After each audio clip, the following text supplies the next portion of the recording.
If you want to update a YouTube playlist inside N8n, I'll show you exactly how to do it in just a few simple steps. This is a quick and practical workflow for anyone building automations in N8n, especially if you want to manage playlist details without doing everything manually in YouTube Studio.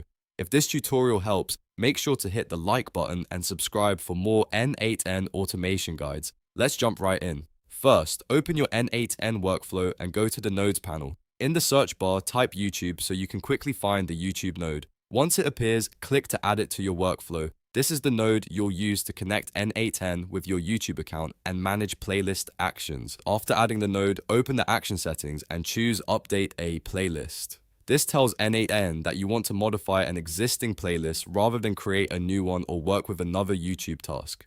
Next, you'll need to configure the node by giving it the required details. Start by connecting your YouTube account if you have not done that already. Then fill in the playlist information that N8n asks for, such as the playlist ID and any fields you want to update.